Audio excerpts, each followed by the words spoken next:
Last term पे हमने fundamental physical quantity के डायमेंशनल फार्मूला पढ़ लिए थे। इसमें हमको जो डेराइव्ड फिजिकल क्वांटिटी है उनके डायमेंशनल फार्मूला पढ़ने हैं। ठीक है, तो डेराइव्ड फिजिकल क्वांटिटी में फंडामेंटल की जो हमने बात करी थी उसमें विशेष करके मास की बात करी थी और उसका डायमेंशनल फार्मूला कैपिटल एम से लिखा था। लेंथ की बात करी थी उसका कैपिटल एल से। टाइम की बात करी थी उसका कैपिटल टी से लिखा। तो यहां से डेराइव्ड फिजिकल क्वांटिटी जो है, जैसे एरिया है सबसे सिंपल डेराइव्ड फिजिकल क्वांटिटी है, जो आती है multiply by length and length A into B, इस तरीके से। तो ये हो जाएगा dimensional formula of length into dimensional formula of length. तो ये एरिया का डायमेंशन हो जाएगा एल स्क्वायर। ऐसे वॉल्यूम की बात करते हैं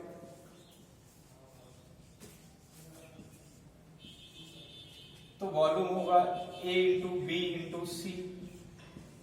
लेंथ विड्थ हाइट का प्रोडक्ट होता है। तो इसमें तीनों डायमेंशन होंगे लेंथ के, dimension of length into dimension of length into dimension of length. तो ये हो जाएगा एल क्यूब लाइक दिस।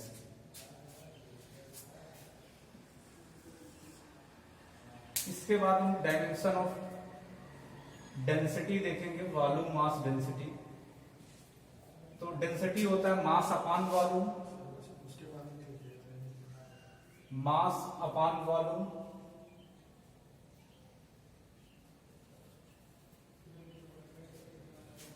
तो डेंसिटी की जो डायमेंशन आएगी वो हो जाएगी मास की डायमेंशन अपान वॉल्यूम। अभी बताया एल क्यूब होता है यहां से। तो डायमेंशन ऑफ डेंसिटी को अगर डी से रिप्रेजेंट कर दें तो ये हो जाएगा एम एल माइनस 3, इस तरीके से। इसके अलावा जो फिजिकल क्वांटिटी है, जैसे वेलोसिटी है या स्पीड होगी, ये दोनों डायमेंशनली इक्वल होंगे। इसकी डायमेंशन ऑलमोस्ट इक्वल होती है स्पीड के डायमेंशन के, और ये दोनों होती हैं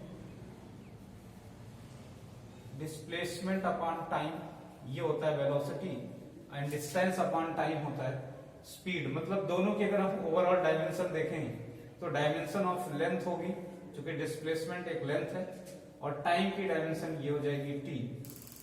तो वेलोसिटी की डायमेंशन आ जाएगी एल टी माइनस 1, इस तरीके से।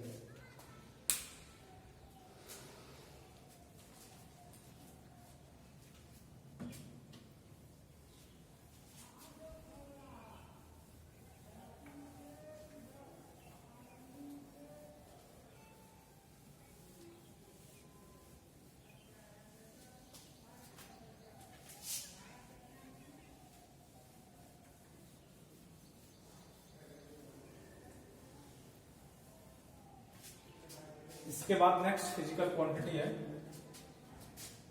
एक्सेलरेशन। ये होता है वेलोसिटी अपॉन टाइम, और इसके डायमेंशन की बात करेंगे तो वेलोसिटी अभी बताया एल टी माइनस 1 अपॉन में टाइम टी कर देंगे तो इसका डायमेंशन आ जाएगा L T minus 2। Next physical quantity अगर हम फोर्स की बात करते हैं तो फोर्स होता है मास इनटू एक्सेलरेशन।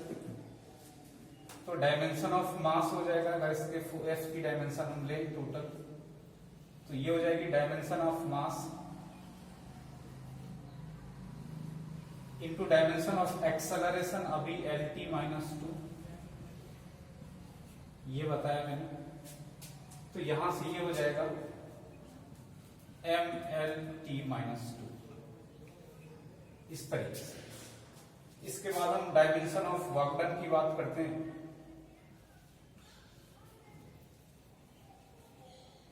तो वर्क डन की डायमेंशन होगी डायमेंशन ऑफ फोर्स ये डिस्प्लेसमेंट होता है work done F dot x. तो अगर इनके डायमेंशन ऑफ W की बात करते हैं तो ये हो जाएगा डायमेंशन ऑफ फोर्स अभी बताया MLT minus 2 into dimension of length, displacement length है तो ये आ जाएगा आपका ML स्क्वायर T माइनस 2। और फोर्स के बाद वर्क डन, और वर्क डन एक ऐसी फिजिकल क्वांटिटी है जो एक टाइप के एनर्जी ट्रांसफॉर्मेशन की प्रोसेस होती है। तो जो डायमेंशन वर्क डन की होगी वही डायमेंशन एनर्जी की होगी। तो सारे वो एनर्जी और वर्क डन दोनों की डायमेंशन सेम होती है। जैसे अगर हम काइनेटिक एनर्जी की बात करते हैं तो काइनेटिक एनर्जी क्या होती है, ये होगी हाफ mv स्क्वायर, इस तरीके से। तो dimensional formula of kinetic energy जो आएगा, हाफ एक न्यूमेरिकल वैल्यू है, कुछ नहीं होगा इसका डायमेंशन, मास का m हो जाएगा और वेलोसिटी का होता है lt माइनस 1 और आप इसका स्क्वायर करेंगे तो ये हो जाएगा ml2t माइनस 2। तो ये डायमेंशन और वर्क डन की डायमेंशन दोनों आइडेंटिकल होंगी। तो कोई भी एनर्जी हो, चाहे वो काइनेटिक एनर्जी हो, चाहे वो पोटेंशियल एनर्जी हो, चाहे वो वर्क डन हो, ये सब डायमेंशनली क्या होंगे, इक्वल होंगे। इनका सबका डायमेंशन आपस में इक्वल होगा। किसी भी तरीके की एनर्जी हो तो ये डायमेंशनली आपस में इक्वल होंगे। एक फिजिकल क्वांटिटी होती है टॉर्क, वो भी इसी के डायमेंशन की इक्वल होती है। टॉर्क भी होता है फोर्स इनटू में परपेंडिकुलर डिस्टेंस। ये जो डिस्टेंस होती है मान लेते हैं x है, तो x परपेंडिकुलर होता है। आगे आप इसको डिटेल में मैकेनिक्स में पढ़ेंगे। तो फोर्स की डायमेंशन यहां हो जाएगी mlt माइनस 2 और लेंथ तो ये भी क्या हो जाएगा l। तो इसकी भी डायमेंशन आप देखेंगे कि mlt माइनस 2। तो ये आपको मेमोराइज करना है कि जो टॉर्क की डायमेंशन होगी, any kind of energy and work done all are dimensionally equal, dimensionally identical होती है सारी फिजिकल क्वांटिटी इस तरीके से। अगर ऐसे ना समझ में आ रहा हो तो पोटेंशियल एनर्जी की डायमेंशन आप देख सकते हैं। एक ग्रेविटेशनल पोटेंशियल एनर्जी होती है, वो होती है mgh। तो यहां पर m तो मास है तो डायमेंशन ऑफ मास हो जाएगा ये। g ग्रेविटेशनल एक्सेलरेशन है, एक्सेलरेशन का भी बताया था कि lt माइनस 2 होता है ये, तो ये हो जाएगा lt माइनस 2। और h हाइट है, एक लेंथ है, तो इसका डायमेंशन अगेन l हो जाएगा। तो आप देखेंगे ये भी डायमेंशन में वही आएगा ml स्क्वायर t माइनस 2। ठीक है, नोट कर लीजिए इसको।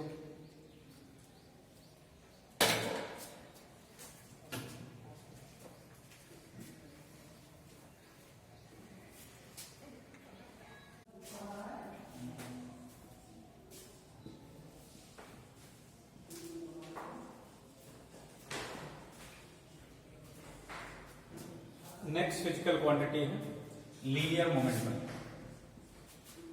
ये होता है product of mass into velocity.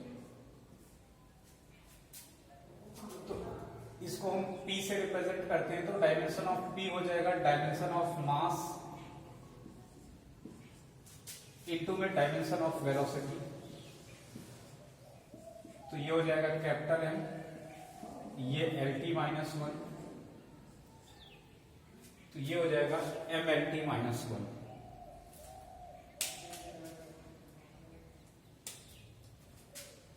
Next कुछ एंगुलर पैरामीटर जो हैं उनको देख लेते हैं। जैसे एंगुलर डिस्प्लेसमेंट की बात करते हैं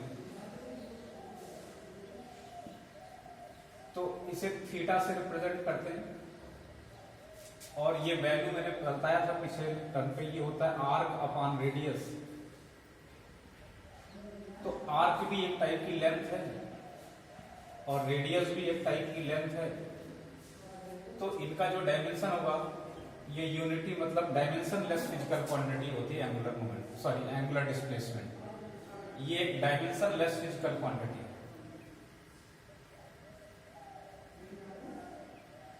ये डायमेंशनलेस फिजिकल क्वांटिटी जरूर है, लेकिन ऐसा नहीं होता कि इसकी यूनिट ना हो। इसकी यूनिट होती है, और इसकी जो यूनिट होती है वो रेडियन होती है। इससे पहले हमने डिस्कस करा था लास्ट टर्म पे। तो इसकी यूनिट हो जाएगी रेडियन।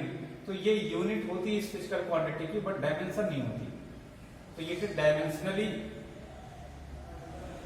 ये डायमेंशनली क्या होता है, यूनिटी होती है, मतलब डायमेंशन लेस होता है, but it have unit. Next physical quantity है आपका एंगुलर वेलोसिटी। इसे ओमेगा से रिप्रेजेंट करते हैं, और एंगुलर वेलोसिटी होता है एंगुलर डिस्प्लेसमेंट अपॉन टाइम। तो इसका तो कोई डायमेंशन होगा नहीं, dimension of time, then it is time inverse like, ये इसका डायमेंशन है। नेक्स्ट एंगुलर एक्सेलरेशन की बात करते हैं। तो ये हो जाएगा एंगुलर वेलोसिटी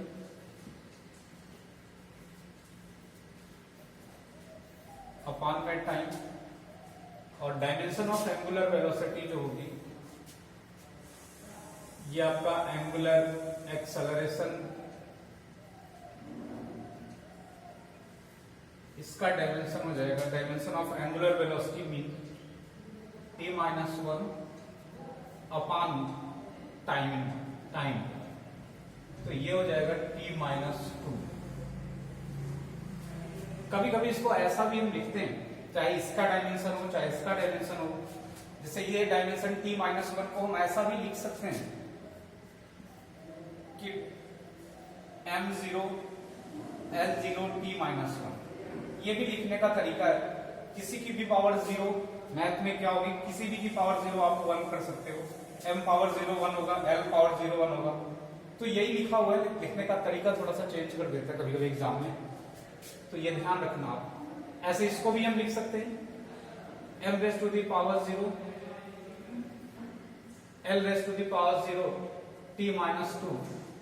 तो यही बात है जो ऊपर लिखी हुई है, दोनों एक ही चीज है। तो ये एंगुलर एक्सेलरेशन हो गया। ऐसा टर्म होता है एंगुलर मोमेंटम।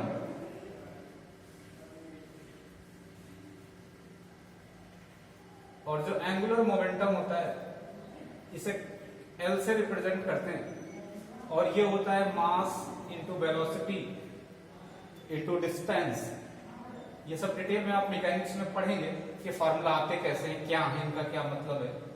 तो ये हो जाएगा mass of cap, dimension of mass into dimension of velocity LT-1, और इंटू में डायमेंशन ऑफ लेंथ।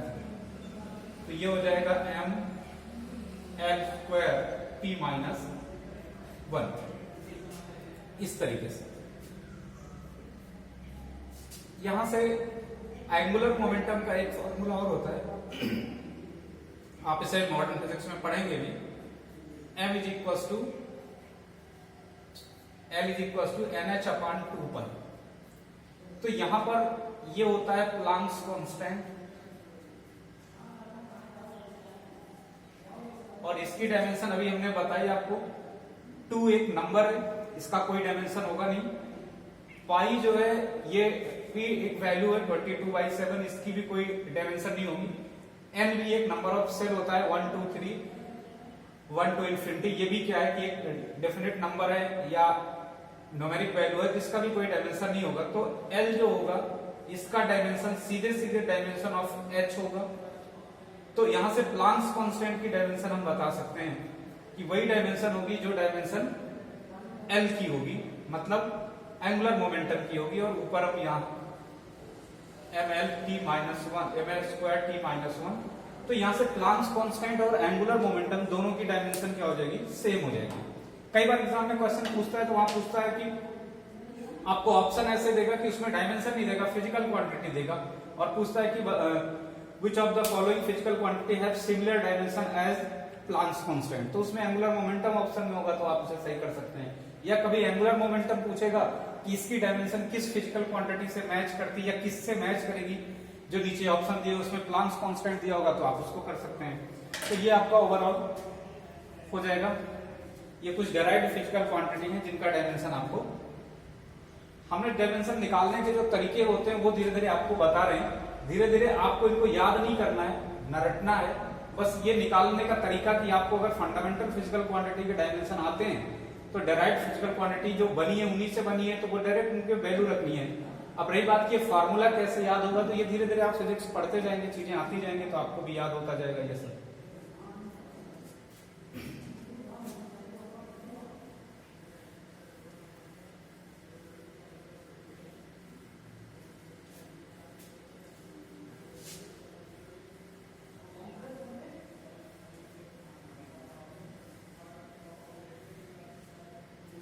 नेक्स्ट एक होता है यूनिवर्सल ग्रेविटेशनल कांस्टेंट। इसका डायमेंशनल फार्मूला बहुत ज्यादा पूछा जाता है एग्जाम में। कैपिटल जी से रिप्रेजेंट करते हैं, इसे कहते हैं universal gravitational constant.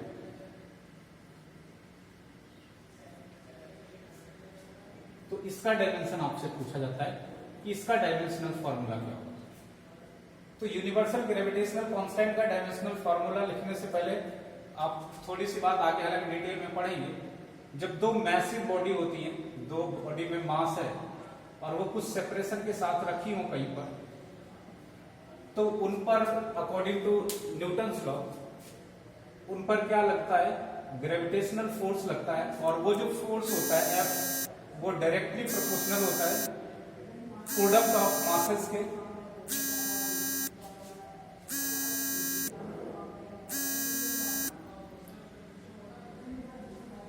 Directly proportional होगा प्रोडक्ट ऑफ मासेस के m1 m2 के, और इनवर्सली प्रोपोर्शनल होता है square of separation between them 1/r²। Combined effect इसका देखेंगे तो ये डायरेक्टली प्रोपोर्शनल होगा m1 m2/r² लाइक दिस। और ये प्रोपोर्शनलिटी हटाएंगे तो कांस्टेंट आता है, यही कांस्टेंट कैपिटल जी होता है। ये हो जाएगा m1 m2/r²। तो यहां से g का डायमेंशन क्या होगा, डायमेंशन ऑफ g जो होगा वो होगा, इधर आप इसे ले आएंगे तो ये होगा dimension of force into multiply में आएगा डायमेंशन ऑफ r², इसकी डायमेंशन अपान में dimension of mass into dimension of mass. इसे और सॉल्व करोगे तो g का जो डायमेंशन आएगा वो डायमेंशन ऑफ फोर्स मैंने बताया mLT-2 होता है। डायमेंशन ऑफ g होगा ये mLT-2, ये तो फोर्स की डायमेंशन हो जाएगी। इसके बाद r² का मतलब इनके बीच की लेंथ, और लेंथ के स्क्वायर का डायमेंशन मतलब L² हो जाएगा। अपान में ये भी एक मास है, ये भी एक मास है, तो मास का डायमेंशन क्या होगा m इंटू m मतलब m²। तो आप इसे सॉल्व करके लिखेंगे तो ये हो जाएगा, यहां पर m है और ये m ऊपर जाएगा तो m की पावर -2 होगा और ये +1 तो m-1 आ जाएगा एक, तो ये।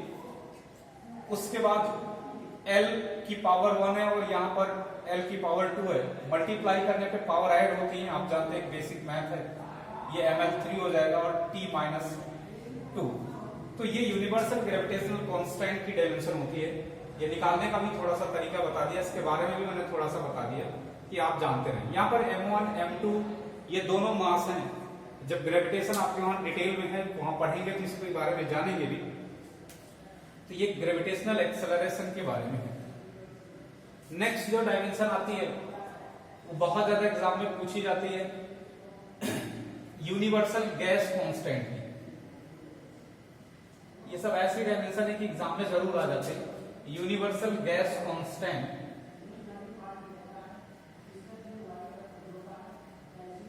इसे कैपिटल R से रिप्रेजेंट करते हैं। और आपने एक आइडियल गैस इक्वेशन पढ़ी होगी, PV = nRT, ठीक है। तो यहां से R का जो फॉर्मूला आएगा वो हो जाएगा PV/NT। और P जो होता है, यहां पर पहले नोटेशन समझ लें क्या है। ये प्रेशर है बेटा, और V जो है ये वॉल्यूम है, और T जो है ये एब्सोल्यूट टेम्परेचर है।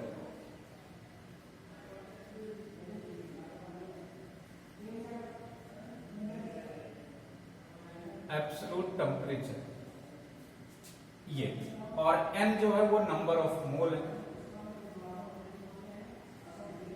तो इसको जानने से पहले हम ये समझे कि पहले तो प्रेशर की डायमेंशन क्या होगी। तो डायमेंशन ऑफ प्रेशर अगर हम यहां से निकालते हैं तो प्रेशर होता है फोर्स पर यूनिट एरिया ये। अब डायमेंशन ऑफ फोर्स हो जाएगा mL(T-2) अपान एरिया की डायमेंशन होगी, एरिया होता है लेंथ इंटू लेंथ मतलब L², बताया शुरू में ही बताया था, ये हो जाएगा। तो डायमेंशन ऑफ प्रेशर जो आएगा वो हो जाएगा mL, ये ऊपर जाएगा L तो -2 पावर हो जाएगी ये, और ये +1 है तो -1 हो जाएगा, तो mL-1 T-2 ये हो जाएगा डायमेंशन ऑफ प्रेशर P। तो P का डायमेंशन हो जाएगा, ध्यान रखना इसे, mL-1 T-2 it is dimension of pressure.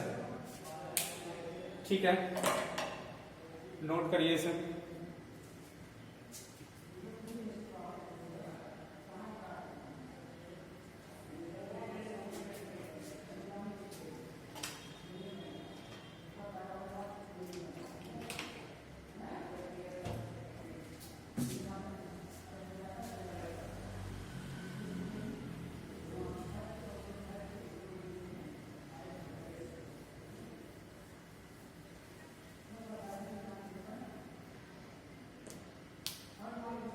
Next देखिए, फिर से वही हमने PV = nRT बताया आपको, तो nRT में P की डायमेंशन तो अभी बता दी आपको कि डायमेंशन ऑफ P जो होगा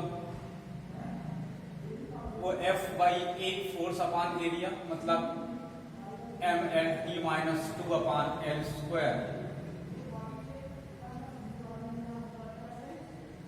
तो इसका डायमेंशन हो जाएगा आपका mL-1 T-2। ये तो प्रेशर की डायमेंशन हो गई। ऐसे वॉल्यूम की डायमेंशन क्या होगी ये भी हम डिटेल में पहले पढ़ चुके हैं। वॉल्यूम का डायमेंशन हो जाएगा length into length into length, ये हो जाएगा आपका L3, बताया है पहले। ऐसे टेम्परेचर तो मैंने बात करी है कि टेम्परेचर एक कैसी फिजिकल क्वांटिटी है, ये itself kind of fundamental physical quantity. तो फंडामेंटल फिजिकल क्वांटिटी है तो इसका डायमेंशन, इसको हम थीटा से रिप्रेजेंट करते हैं, तो इसका डायमेंशन थीटा हो जाएगा, ये ग्रीक लेटर है। और जो तो यहां से आपका टेम्परेचर हो गया, वॉल्यूम हो गया, प्रेशर हो गया। इसके बाद जो नेक्स्ट फिजिकल क्वांटिटी यहां पर आती है वो मोल आती है, अमाउंट ऑफ सब्सटेंस मोल, उसकी यूनिट होती है। और मोल का जो डायमेंशन होता है ये एक डायमेंशनलेस फिजिकल क्वांटिटी है, नंबर ऑफ मोल। क्योंकि नंबर ऑफ मोल जो होता है उसका एक फॉर्मूला ये भी होता है, मास अपान मोलर मास या एटॉमिक मास या मोलिकुलर मास, जैसा मैटर होगा। ये एटॉमिक मास है तो दोनों मास होंगे, और मास ये भी डायमेंशन ऑफ मास होगा, ये भी डायमेंशन ऑफ मास होगा, तो दोनों कैंसिल हो जाएंगे। तो ये एक डायमेंशनलेस फिजिकल क्वांटिटी है, डायमेंशनलेस फिजिकल क्वांटिटी है, ये भी मैंने बताया है। लेकिन इसकी भी यूनिट होती है और इसकी यूनिट मोल है। अमाउंट ऑफ सब्सटेंस की यूनिट जो होती है वो मोल होती है। तो ये डायमेंशनलेस फिजिकल क्वांटिटी है। फिर से अब यहां से R की हम डायमेंशन निकालते हैं, तो R की जो डायमेंशन होगी, इस फॉर्मूले को अगर लिखेंगे तो R = क्या हो जाएगा, P × V अपान T होगा तो NT। लेकिन अगर इनकी हम डायमेंशन लेते हैं तो डायमेंशन ऑफ R जो होगा वो हो जाएगा dimension of P × dimension of V upon N का कोई डायमेंशन होगा नहीं, तो इंटू में अपान में डायमेंशन ऑफ T हो जाएगा। और इसको सॉल्व करके लिखोगे तो P की डायमेंशन अभी मैंने निकाली, ये हो जाएगा mL-1 T-2 अपान इंटू में आप वॉल्यूम की डायमेंशन को L3 लिख देंगे, और अपान में जो डायमेंशन होगा टेम्परेचर का वो थीटा होगा। ये टेम्परेचर टी है ना कि टाइम है, थोड़ा यहाँ पर ध्यान रखना पड़ेगा आपको।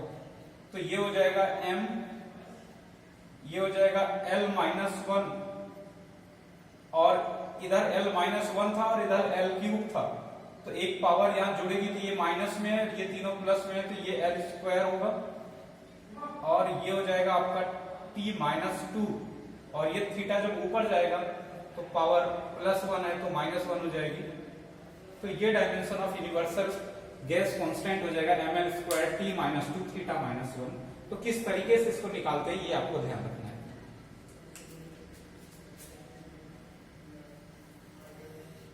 ये यूनिवर्सल ग्रेविटेशनल कांस्टेंट हो जाएगा, इसकी डायमेंशन हो जाएगी। तो यहाँ पर आप प्रेशर समझ गए, वॉल्यूम समझ गए, नंबर ऑफ मोल समझ गए, ये एरिया की आप पहले से जानते थे, तो इस पर फोर्स की जानते थे, तो प्रेशर का निकल आएगा। तो यहाँ से यूनिवर्सल ग्रेविटेशनल कांस्टेंट की डायमेंशन आप लिख सकते हैं। इसके बाद अगर हम इसमें मोल के बारे में बात हमने पहले भी करी थी, फिर से मैंने बताया कि मोल की डायमेंशन अगर आपको निकालनी है तो ये इसके कई फार्मूले होते हैं, उनमें से एक फार्मूला ये होता है कि मास अपान मास होगा। वैसे भी ये नंबर होता है, नंबर अप, जैसे नंबर ऑफ मॉलिक्यूल अपान में एवोगाड्रो नंबर, तो दोनों नंबर है उनका, किसी का डायमेंशन नहीं होगा तो ये डायमेंशनल स्पेसिफिक क्वांटिटी हो जाएगी, लेकिन इसकी यूनिट होगी, ये आपको ध्यान में रखना है। अब इसके बाद अगर हम इसी पीवी = nRT में देखें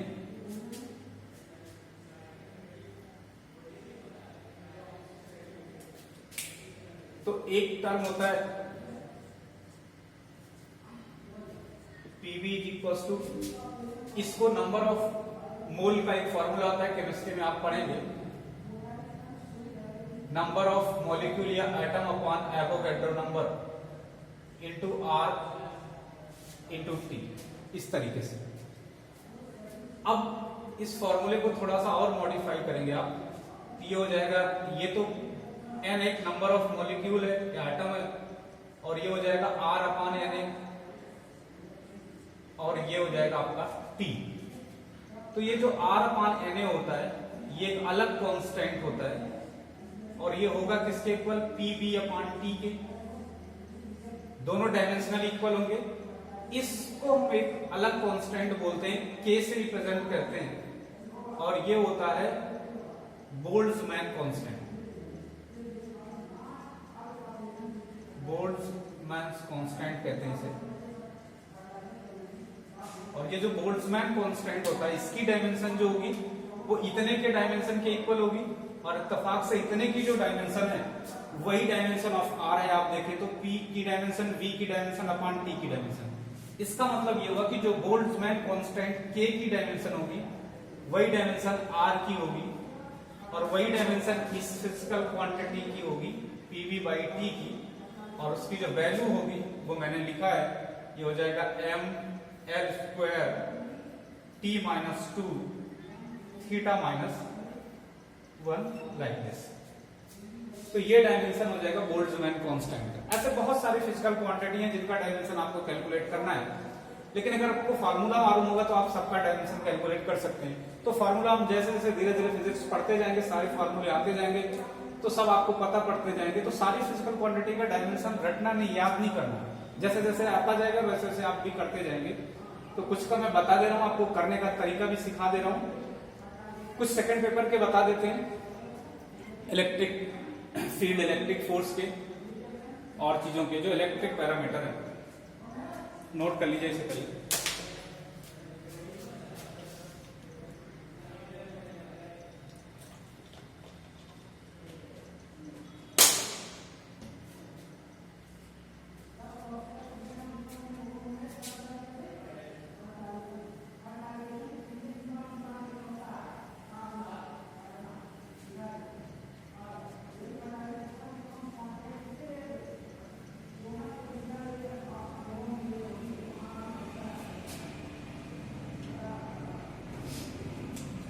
नेक्स्ट देखिए, हमने आपको बताया था कि इलेक्ट्रिक करंट एक फंडामेंटल फिजिकल क्वांटिटी।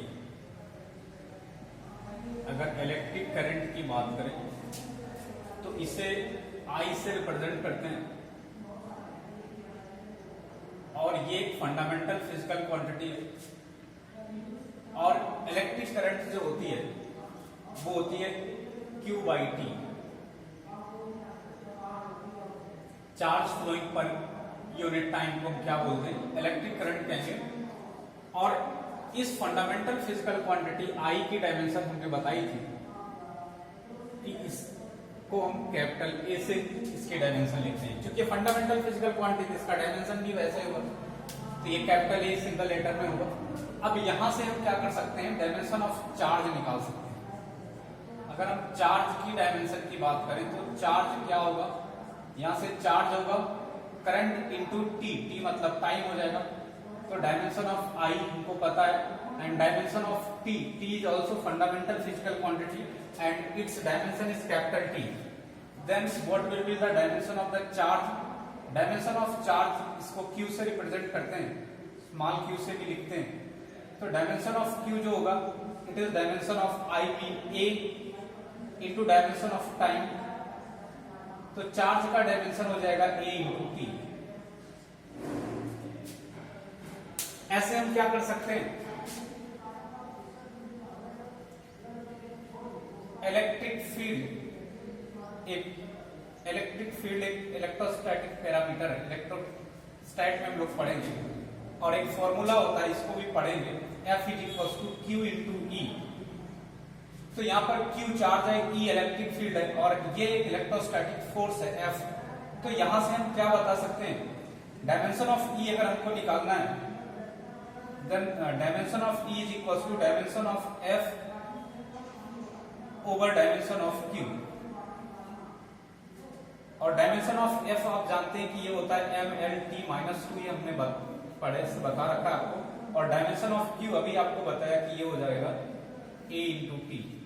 तो डायमेंशन ऑफ इलेक्ट्रिक फील्ड आ जाएगी आपकी, डायमेंशन ऑफ M, ये L ऐसे होगा, ये T ऊपर जाएगा, तो अभी T की पावर 1 है, ऊपर जाएगा तो -1, और ये -2 जोड़ के -3 हो जाएंगे, तो ये T -3 और A -1, ये हो जाएगा आपका डायमेंशन ऑफ इलेक्ट्रिक फील्ड।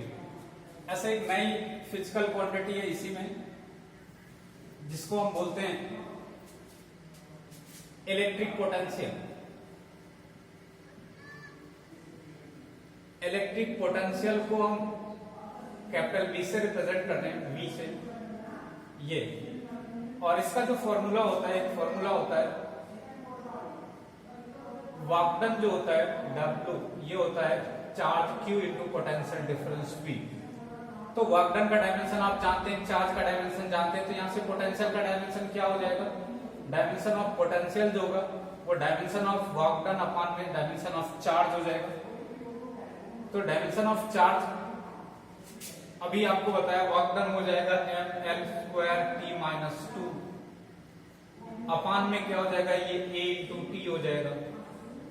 तो यहां से टोटल डायमेंशन अगर हम इसका देखेंगे कि पोटेंशियल का क्या डायमेंशन होगा, देन डायमेंशन ऑफ पोटेंशियल हो जाएगा mL², और ये जाएगा ऊपर, तो ये हो जाएगा T माइनस ये 1 और -2, ये हो जाएगा -3 इंटू में A -1। तो ये डायमेंशन ऑफ द पोटेंशियल आ जाएगा। एक टर्म होता है इलेक्ट्रिक फ्लक्स।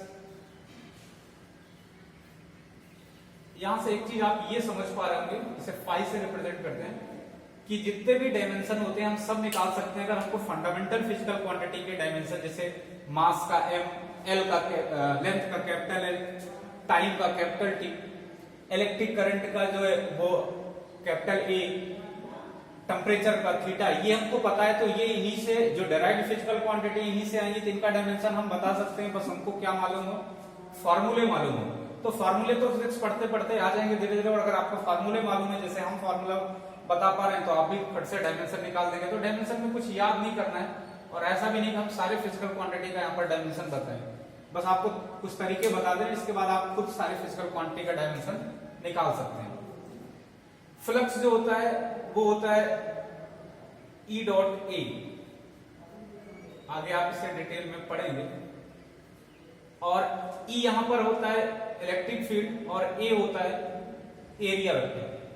तो डायमेंशन ऑफ फ्लक्स जो आ जाएगा वो इलेक्ट्रिक फील्ड की डायमेंशन इनटू में A की डायमेंशन, और इलेक्ट्रिक फील्ड की डायमेंशन अभी बताया हमने, ये क्या हो जाएगा ml t minus 3a minus 1. It is the dimension of electric field, and dimension of area is just L square.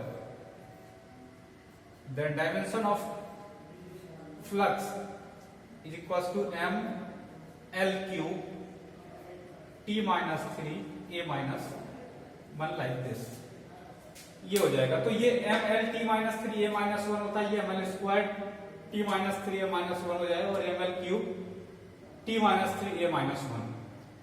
तो ये आपको ध्यान रखना है, ये कुछ डायमेंशन है फिजिकल क्वांटिटी के। सेकंड पेपर में भी ऐसे अब आपको हर डायमेंशन बताने की जरूरत नहीं है, कुछ और बता देते हैं, बाकी आप सबका डायमेंशन निकाल सकते हैं। और निकालने का जो तरीका है वो मैंने बताया कि अगर आपको फार्मूला मालूम है और सारी फिजिकल क्वांटिटी उस फार्मूले में आने वाली मालूम है, तो कहीं ना कहीं वो फंडामेंटल फिजिकल क्वांटिटी से ही सब आएंगे, डिपेंड करेंगी, तो उनका डायमेंशन भी हम निकाल सकते हैं।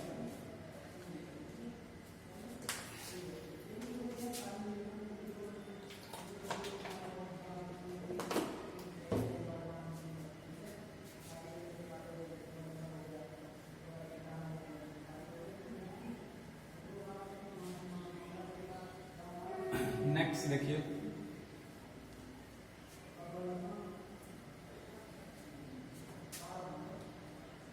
एक टर्म होता है इप्सिलॉन नॉट से रिप्रेजेंट करते हैं, इसे बोलते हैं इलेक्ट्रिक परमिटिविटी। इलेक्ट्रिक परमिटिविटी जो होती है ये वैक्यूम के लिए, जब मीडियम वैक्यूम हो तो उसके लिए होती है इप्सिलॉन नॉट, अदरवाइज मीडियम के लिए इप्सिलॉन एम से भी रिप्रेजेंट करते हैं। आगे डिटेल में पढ़ेंगे 12th में, बस अभी आपको ये जानना है कि इसका डायमेंशनल फॉर्मूला क्या होगा। तो कूलम्ब्स लॉ जो होता है, अगर दो पॉइंट चार्जेस हैं, जैसे सपोज दैट ये Q1 है, ये Q2 है, दो पॉइंट चार्ज अगर है तो एक दूसरे से इंटरेक्ट होते हैं, ऐसा कूलम्ब ने बताया। If there are 2 point charges, suppose that Q1 and Q2, जैसे वहां मास की बात करी थी, ग्रेविटेशनल फोर्स की, वैसे यहाँ ये दो पॉइंट चार्ज होंगे, एक दूसरे से इंटरेक्ट होंगे, एक दूसरे पर फोर्स लगाएंगे। अगर ये r सेपरेशन से सेपरेट हैं, then they apply force to each other, and that force is called electrostatic force of interaction, and that force may be repulsion, may be attraction, depends on the nature of the charge, कि charge का nature कैसा है। If both charges are like in nature, जैसे दोनों plus plus हैं या minus minus हैं, then force will be repulsion, तब वो एक दूसरे को रिपल करेंगे। और अगर दोनों फोर्सेस का नेचर कैसा, दोनों चार्जेस का नेचर कैसा है, ऑपोजिट है, एक प्लस है, एक माइनस है, एक माइनस प्लस है, तो ऐसे में जो फोर्स होगा it will be attraction. And magnitude of force जो होगा F, it also directly proportional to the product of charge Q1 Q2 and inversely proportional to the inverse square of their separation। तो force का जो combined effect होगा वो again Q1 Q2 upon R square हो जाएगा, और इस proportionality को हटाते हैं तो जो कांस्टेंट आता है ये 1/4 पाई इप्सिलॉन नॉट, ये कांस्टेंट होता है, इनटू में Q1 Q2 upon R square, ये होगा। तो यहां से हमको इसकी डायमेंशनल फॉर्मूला निकालना है इप्सिलॉन नॉट की, तो जाहिर सी बात है हमको इप्सिलॉन नॉट का कोई फॉर्मूला रिलेशन पता होना चाहिए किसी अदर फिजिकल क्वांटिटी के रिस्पेक्ट में, ताकि उस फिजिकल क्वांटिटी का हम डायमेंशन जानते होंगे तो इसका डायमेंशन आसानी से निकाल सकते हैं। तो एक रिलेशन ये होता है जिसमें हमको बाकी फिजिकल क्वांटिटी के डायमेंशन पता होंगे तो हम इप्सिलॉन नॉट की डायमेंशन कैलकुलेट कर सकते हैं। जैसे डायमेंशन ऑफ फोर्स हमको मालूम है, 4 एक न्यूमेरिक वैल्यू है, नंबर है, इसका कोई डायमेंशन नहीं होगा, पाई का भी डायमेंशन नहीं होगा, ये भी 22/7 होता है, इसका हमको डायमेंशन डिटरमाइन करना है। ये डायमेंशन चार्ज का होगा, अभी बताया 80 होता है, ये भी एक चार्ज है, इसको भी बताया 80 होता है, और ये लेंथ का स्क्वायर है तो इसका L स्क्वायर हो जाएगा। तो यहाँ से हम इप्सिलॉन नॉट की डायमेंशन बता सकते हैं क्या होगी। तो डायमेंशन ऑफ इप्सिलॉन नॉट जो होगा ये क्या हो जाएगा, अगर इसको हम इधर लाएं और फोर्स को नीचे लाएं तो ये हो जाएगा dimension of Q1 into dimension of Q2, मतलब डायमेंशन ऑफ ये चार्ज के स्क्वायर का डायमेंशन हो जाएगा, मतलब dimension of charge into dimension of charge, या भी ऐसे Q1 Q2 में लिख दे रहा हूं, ये हो जाएगी।